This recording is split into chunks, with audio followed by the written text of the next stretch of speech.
കാരണം ഈ പ്രസ്ഥാനവും ഈ പ്രസ്ഥാനത്തിന്റെ ശാഖകളൊന്നും ഇല്ലെങ്കിൽ നമ്മുടെ നാട് അരാജകത്തിലേക്ക് പോവുകയും എന്തൊക്കെയാണ് സംഭവിക്കുക എന്നുള്ളത് ഞാൻ പറയാതെ തന്നെ നിങ്ങൾക്കറിയാം. അപ്പൊ ഇത് വലിയൊരു അനുഗ്രഹമാണ് സമസ്ത നമ്മുടെ നാട്ടിന് ലഭിച്ചതും, അതുപോലെ തന്നെ അത്രയും മഹാന്മാരായിട്ടുള്ള പണ്ഡിതന്മാർ നമുക്ക് ലഭിച്ചതും അവരുടെ അദീർഘവീക്ഷണത്തിന്റെ ഫലമായിട്ടാണ് ഇന്ന് സ്വാലിഹായിട്ടുള്ള സന്താനങ്ങളും അതുപോലെ തന്നെ മക്കളും കുട്ടികളും ഒക്കെ കൃത്യമായിട്ട് മതപരമായിട്ടുള്ള വിദ്യാഭ്യാസം അവർക്ക് ലഭിക്കുന്നതും അവരൊക്കെ ആ ഒരു തലത്തിലേക്ക് പോകുന്നതും ഒക്കെ സംഭവിച്ചുകൊണ്ടിരിക്കുന്നത്. അപ്പം വഴിതെറ്റാതെ സമസ്തൻ്റെതാണെങ്കിൽ നമ്മുടെ വിദ്യാർത്ഥികൾക്ക് നിലനിൽക്കുവാനും അതിനെ പരിപോഷിപ്പിക്കാനും അതിനെ ഉയർത്തുവാനും ഒക്കെ സാധിക്കുമാറാകട്ടെ. അള്ളാഹു ഇത് ഖിയാമത്ത് നാൾ വരെ നിലനിർത്തി തരുമാറാകട്ടെ. ഇങ്ങനെയുള്ള ഇവിടെ വീട് കൊടുക്കുന്ന പ്രവർത്തനങ്ങൾ തുടങ്ങിയിട്ട് അനേകം സഹായമായിട്ടുള്ള ആളുകൾക്ക് സഹായം ലഭിക്കുന്ന, സമാധാനം ലഭിക്കുന്ന, ഒരാശ്വാസം കിട്ടുന്ന കുറെ പ്രവർത്തനങ്ങൾ സമസ്ത നടത്തുന്നുണ്ട്. സമസ്തയുടെ കീഴടങ്ങുകളൊക്കെ നടത്തിക്കൊണ്ടിരിക്കുന്നു. ഇതൊക്കെ ഓരോ തലങ്ങളിലും നമ്മൾ നോക്കുകയാണെങ്കിൽ നാടിന് എല്ലാ നിലക്കും ഒരു സംരക്ഷണവും ഒരു സപ്പോർട്ടും ഒരു തരത്തിലുള്ള ആശ്വാസവുമായിട്ട് രോഗികളൊക്കെ സംബന്ധിച്ചിടത്തോളൊക്കെയാണ്.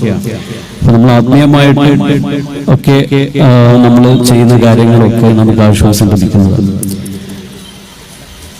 ഇതിന്റെ ഈ സംസ്ഥയുടെ വളരെ നല്ല പ്രവർത്തകന്മാരുടെ ഒക്കെ ആത്മാർത്ഥമായിട്ടുള്ള പ്രവർത്തനത്തിന്റെ ഫലമായിട്ടാണ് ഇന്നിവിടെ ഇങ്ങനെ ഒരു മജ്‌ലിസും കാര്യങ്ങളൊക്കെ ഇവിടെ നടക്കുന്നത്. മഹാനായിട്ടുള്ള ശംസുൽ ഉലമ അവരെ ഇവിടെയൊക്കെ ബർക്കത്ത് കൊണ്ട് അത്രയും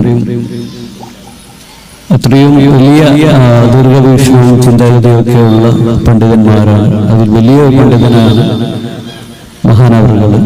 അവര് നമുക്ക് ആ കാലഘട്ടത്തിൽ ഒരു 100 വർഷം മുമ്പ് അവര് ചെയ്തിട്ടുള്ള ചിന്തിച്ച് പ്രവർത്തിച്ചത് കൊണ്ട് നമ്മളൊക്കെ ഇന്ന് വളരെ സംരക്ഷിതമായിട്ട് സുന്നത്ത് ജമാഅത്തിന്റെ ആളുകളായിട്ട് നമ്മൾ അടിയുറച്ച് നിൽക്കാനൊക്കെ സാധിക്കുകയും അതുപോലെ തന്നെ നമുക്ക് ചിന്തിക്കുവാനും പ്രവർത്തിക്കുവാനും നല്ലതിനെയും ചീത്തയും തിരിച്ചറിയാനൊക്കെയുള്ള വകതിരിവ് നമുക്ക് ലഭിച്ചു. ഇതൊക്കെ അവരുടെയൊക്കെ പ്രവർത്തനത്തിന്റെ ഫലമായി തീർച്ചയായിട്ടും ഇതിന്റെയൊക്കെ എല്ലാ നിലക്കും ഉള്ള കാര്യങ്ങൾ അവർക്കും ലഭിക്കും. തീർച്ചയായിട്ടും അത് നമ്മൾ പ്രചരിപ്പിക്കുന്നത് കൊണ്ട് നമുക്കും ലഭിക്കും.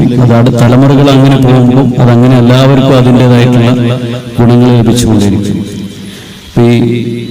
അതിന്റെ ബർക്കത്ത് നമുക്ക് എല്ലാവർക്കും ലഭിക്കുമാകട്ടെ. നമ്മുടെയൊക്കെ കുടുംബവും വീടുമൊക്കെ അല്ലാഹു സംരക്ഷിക്കുമാറാകട്ടെ. എല്ലാവിധ ഷർറുകളിൽ നിന്നും നമ്മളെയും നമ്മുടെ കുടുംബത്തെയും അല്ലാഹു സംരക്ഷിക്കുമാറാകട്ടെ.